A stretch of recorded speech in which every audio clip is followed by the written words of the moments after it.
NPSC mind maps या YouTube चॅनलवर तुमच्या सर्वांचं मनापासून स्वागत आहे. तर आजच आपला कंबाईन ग्रुप बी प्रीलियमची एक्झाम झालेली आहे. आय होप सगळ्यांना तो पेपर खूप चांगल्या पद्धतीने आणि छान असा गेला असेल. सगळ्यांनी खूप छान अटेम्प्ट्स घेतले असतील. आणि आता आपण बघणार आहोत कंबाईन ग्रुप बीला जे काही पॉलिटीला क्वेश्चन्स आलेले 15 क्वेश्चन आले होते, तर त्याचं आपण एक एक्सप्लेनेशन घेणार आहोत. त्याची की आहे. ओके, तर आपण सुरू करूया. पहिला प्रश्न आहे पॉलिटीचा. एकतर बघा, हा ए सेट आहे. ए सेटमध्ये आपण जे 51 to 65 हे 15 क्वेश्चन्स जे आहेत ते पॉलिटीचे होते. तर आपण कीसाठी सुरुवात करूया. तर 51मध्ये क्वेश्चन आहे की राज्य धोरणाच्या मार्गदर्शक तत्वांबद्दल खालीलपैकी कोणती कथनं योग्य आहेत. तर ती गैर न्यायप्रविष्ट आहेत, त्यांना नैतिक व राजकीय आधार आहे, ती समूहाच्या कल्याणाला प्रोत्साहन देतात, आणि चौथं स्टेटमेंट आहे त्यांच्या अंमलबजावणीसाठी कायदे करावे लागतात.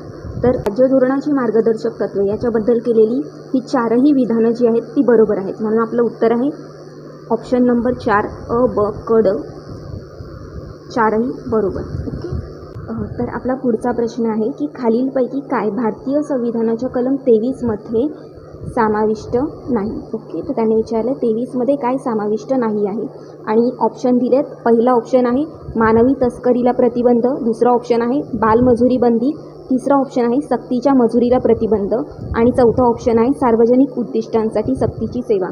तर बघा, हे जे कलम 23 आहे म्हणजेच आपल्याला काय विचारलं आहे, तर फंडामेंटल राईट्स विचारले आहेत, मूलभूत हक्क, जे आपल्या घटनेच्या भाग 3मध्ये कलम 12 ते 35मध्ये आहेत आपले मूलभूत हक्क. ओके, आणि हे मूलभूत हक्कांमध्ये आपल्याला शोषणाविरुद्धचा हक्क पण आहे. ओके, शोषणाविरुद्धचा हक्क जे आहेत कलम 23 आणि कलम 24. तर कलम 23मध्ये आपल्याला सांगितले आहे की मानवी तस्करीला प्रतिबंध, वेश्या व्यवसाय आणि सक्तीची मजुरी, ओके, या सगळ्याला प्रतिबंध आहे कलम 23मध्ये, मानवी तस्करी.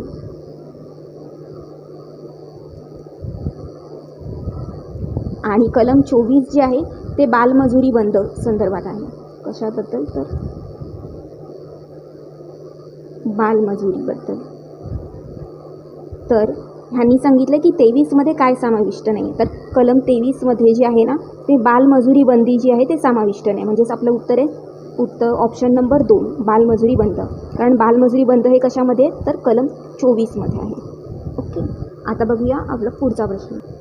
पुढचा प्रश्न आहे की 1947च्या भारतीय स्वतंत्र कायद्याने संविधान सभेच्या स्थितीमध्ये कोणते कोणते बदल केले. ओके, तर आपली जी काही संविधान सभा होती, ज्या संविधान सभेने आपल्यासाठी कॉन्स्टिट्यूशन तयार करण्याची काम केलेलं आहे, तर त्या संविधान सभेमध्ये 1947च्या कायद्याने बदल झाले. तर ते काय बदल होते त्यांनी त्याच्याबद्दल विचारले, आणि त्यांनी सांगितले की कोणती विधानं त्याच्याबद्दल जी आहेत ती बरोबर आहे. तर विधान आहे अ, या कायद्याने संविधान सभेला ब्रिटिश संसदेत संदर्भात केलेले कायदे रद्द करण्याचा आणि बदल करण्याचा अधिकार मिळाला आहे. तर हे स्टेटमेंट बरोबर आहे. त्याच्यानंतर आहे संविधान सभा ही एक विधिमंडळ संस्था बनली. बरोबर आहे. ह्या कायद्याने 1947च्या कायद्याने भारतीयाची जी संविधान सभा आहे ती भारतासाठीच विधिमंडळ म्हणून पण काम करायला लागली. म्हणजे संसद म्हणून पण ती तात्पुरती संसद म्हणून काम करायला लागली 47च्या कायद्याने.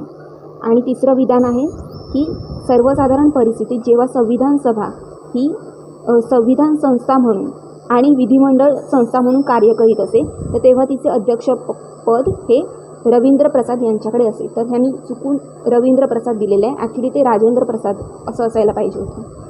तर ह्यांनी विचारलं आहे योग्य. तर हे बघा, जेव्हा आपली संविधान सभा ही संविधान सभा म्हणून भरायची, तर तेव्हा तिचे अध्यक्ष असायचे राजेंद्र प्रसाद. ओके, संविधान सभा म्हणून होती तेव्हा राजेंद्र प्रसाद जे आहेत ते तिचे अध्यक्ष म्हणून असायचे. आणि जेव्हा ती विधिमंडळ म्हणून काम करायची, ओके, विधिमंडळ म्हणजे तात्पुरती संसद म्हणून काम करायची, तर तेव्हा तिचे अध्यक्ष होते जी.व्ही. मावळणकर. ओके, जी.व्ही. मावळणकर.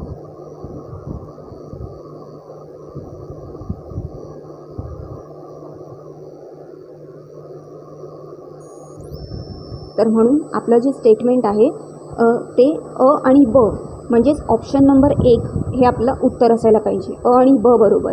कारण स्टेटमेंट 3 जे आहे ते चुकलेलं आहे. संविधान सभा म्हणून काम करत होती तेव्हा तिचे अध्यक्ष असायचे राजेंद्र प्रसाद आणि विधिमंडळ म्हणजे संसद म्हणून काम करायची तेव्हा तिचे अध्यक्ष असायचे जीवी मावळणकर.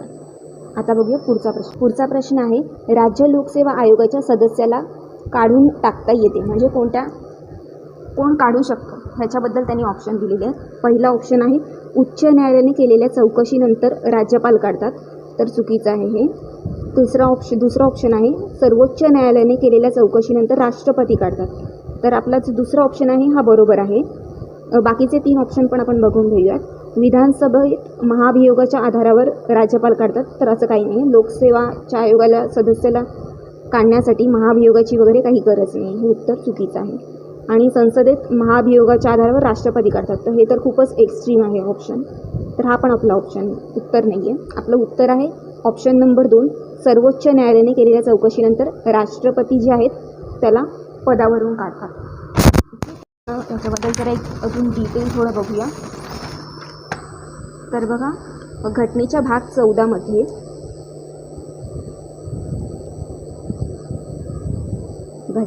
14मध्ये आपल्याला राज्य लोकसेवा आयोग किंवा लोकसेवा आयोगाबद्दल दिलेला आहे 315 ते 323. ओके, आर्टिकल 315 ते 323 मध्ये याची तरतूद केलेली आहे. आणि ह्यांना काढण्यासाठी, या सदस्यांना काढण्यासाठी कारण काय आहे तर गैरवर्तन या कारणावरून या सदस्यांना पदावरून काढलं जातं. आणि त्याची चौकशी कलम 145 अंतर्गत सर्वोच्च न्यायालय म्हणजे सुप्रीम कोर्ट याची चौकशी करतं. ते गैरवर्तनाच्या आधारावरती त्यांना त्या पदावरून रिमूव्ह करतात. ओके, तर म्हणून आपलं उत्तर आहे 54चं की सर्वोच्च न्यायालयाने केलेल्या चौकशी अंतर्गत राष्ट्रपती काढून टाकतात, ऑप्शन नंबर 2. पुढचं आहे, भारतीय संविधानाच्या सरनाम्याची सुरुवात आम्ही भारतीय लोक अशी आहे. खालीलपैकी कोणत्या देशाच्या संविधानाच्या सरनाम्यात अशी सुरुवात आढळते? तर अशी सुरुवात जी आहे ती युनायटेड स्टेट्स म्हणजेच अमेरिकेच्या सरनाम्यामध्ये आढळते आणि आपण त्यांच्याकडूनच ती आयडिया घेतलेली आहे. सो आपलं उत्तर आहे option number 4, United states America. पुढचा प्रश्न बघूया. तर आपला पुढचा प्रश्न आहे की सरपंच किंवा उपसरपंच यांच्या विरुद्ध अविश्वासाचा ठराव मांडण्यापूर्वी किमान 1/3 सभासदांच्या सहीनी तशा प्रस्तावाची सूचना कोणाला द्यावी लागते? ऑप्शन 1 आहे जिल्हाधिकारी, ऑप्शन 2 आहे तहसीलदार, ऑप्शन 3 आहे ग्रामसेवक आणि चौथा ऑप्शन आहे मुख्य कार्यकारी अधिकारी. तर ह्याच्यामध्ये आपलं उत्तर आहे की तहसीलदार, ऑप्शन नंबर 2 तहसीलदार. असा 1/3 सभासदांनी सहीनिशी असा जर का ठराव मांडला तर त्याच्याबद्दल आपल्याला तहसीलदारांना सांगावं लागतं आणि त्यांच्या सभेची मागणी करावी लागते. ओके, तर म्हणून आपलं उत्तर आहे ऑप्शन नंबर 2 तहसीलदार. पुढचा प्रश्न आहे, खालीलपैकी कोणते न्यायालय हे अभिलेख न्यायालय आहे? ऑप्शन 1 आहे सर्वोच्च न्यायालय, दुसरा आहे महसुलाचे न्यायालय, तिसरा आहे दिवाणी न्यायालय, चौथा ऑप्शन आहे फौजदारी न्यायालय. तर आपलं उत्तर आहे ऑप्शन नंबर 1 सर्वोच्च न्यायालय. तर बघा, आपल्याकडे आर्टिकल 129 नुसार सर्वोच्च न्यायालय हे एक अभिलेख न्यायालय आहे. आणि अजून एक म्हणजे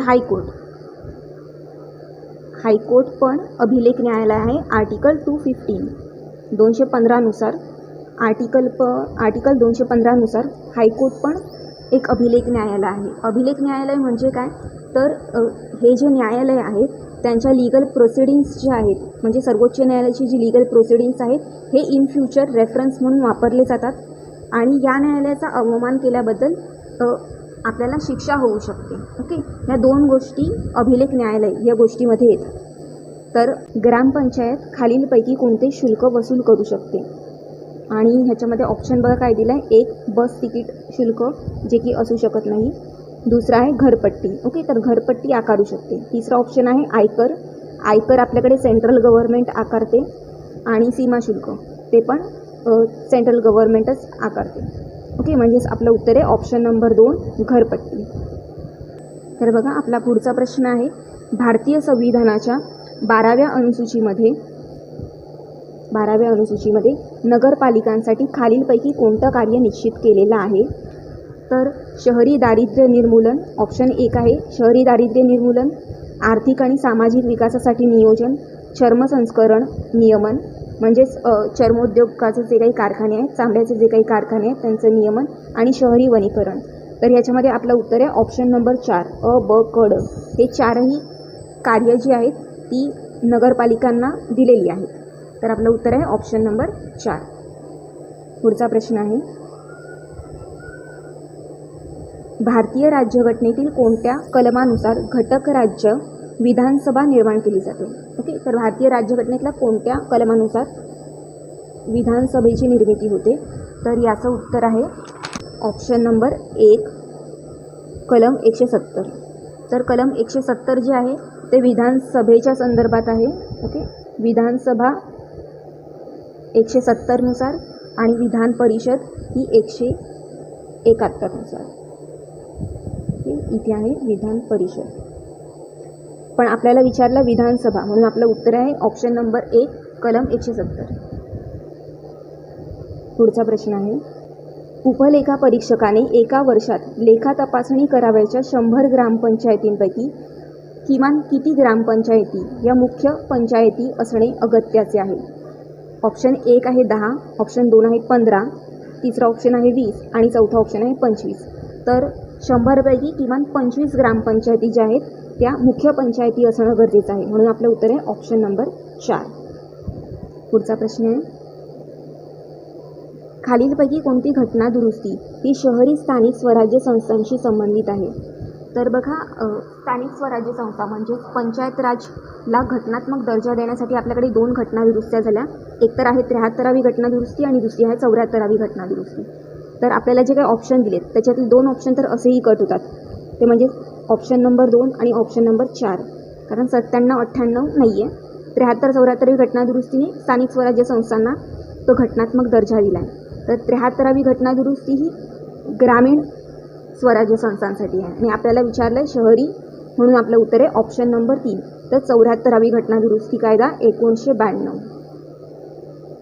ओके, आपलं उत्तर आहे 74वी घटना दुरुस्ती 1992. हे त्यांना म्हणजे शहरी ग्रामपंचायतींना घटनात्मक दर्जा दिलेला आहे आणि ही जी घटना दुरुस्ती आहे किंवा ह्याचं इम्प्लिमेंटेशन जे आहे घटना दुरुस्तीचं ते 1 जून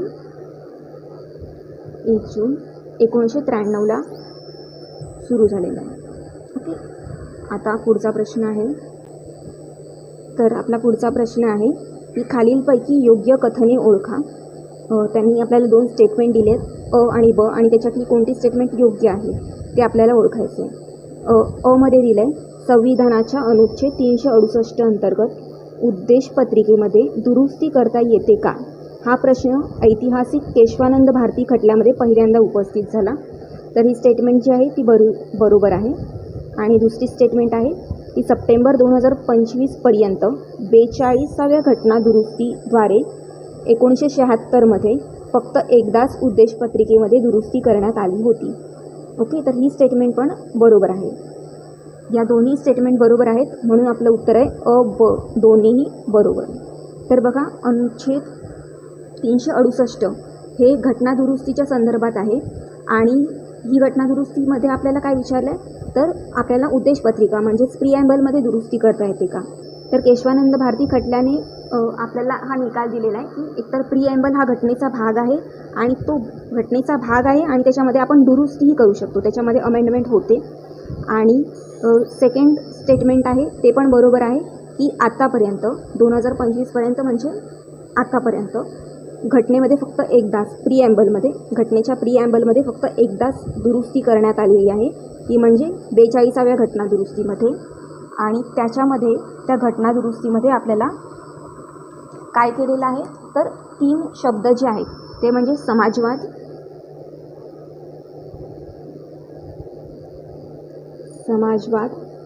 धर्मनिरपेक्ष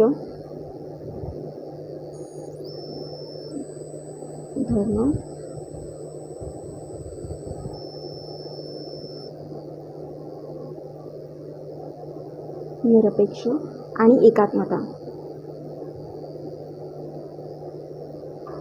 हे 3 शब्द आपण प्रिॲम्बलमध्ये ॲड केलेत 42व्या घटना दुरुस्तीने. ओके, तर हे आपल्या प्रश्नाचं उत्तर आहे ऑप्शन नंबर 3. पुढचा प्रश्न बघूया.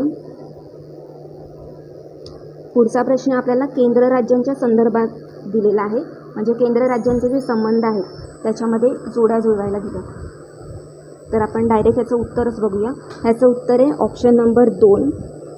आपण उत्तर बघूया. ओके, त्यांनी दिलं आहे की 256 आर्टिकल 256मध्ये आहे की राज्य आणि केंद्राचे संबंध. त्याच्यानंतर आहे 257मध्ये काही प्रमाणावरती काही प्रकरणांमध्ये राज्यांवर केंद्र सरकारचं म्हणजेच युनियनचं जे आहे ते कंट्रोल राहील. आर्टिकल 258मध्ये दिलेलं आहे की केंद्राकडे कार्य सोपवण्याचा राज्याचा अधिकार, म्हणजेच ऑप्शन नंबर 4. आणि साठी आहे की भारताबाहेरील जो प्रदेश आहे त्याच्या संदर्भात जे अधिकार क्षेत्र आहे ते कोणाकडे, तर केंद्राकडे आहे, आर्टिकल 260. तर आपलं उत्तर आहे ऑप्शन नंबर 2. पुढचा प्रश्न बघूया. खालीलपैकी कोणते तत्व भारतीय राज्यघटनेतील राज्य धोरणाच्या मार्गदर्शक तत्वांचा भाग नाही? तर ह्याच्यामध्ये कोणता मार्गदर्शक तत्वांचा भाग नाही असं विचारलं आहे. आपण ऑप्शन चेक करूया. सर्वांसाठी रोजगाराच्या तरतुदी, ओके, तर हे भाग आहे आपल्या मार्गदर्शक तत्वांचा DPSPचा. स्त्री पुरुषांना समान कामासाठी समान वेतन, तर हे पण आहे. त्याच्यानंतर शांततेने व शस्त्रशिवाय एकत्र जमण्याची परवानगी. तर बघा हा ऑप्शन नाही आहे. हे जे आहे ते आपल्या स्वातंत्र्याचे हक्क, फंडामेंटल राईटमध्ये आर्टिकल 19 जे आहे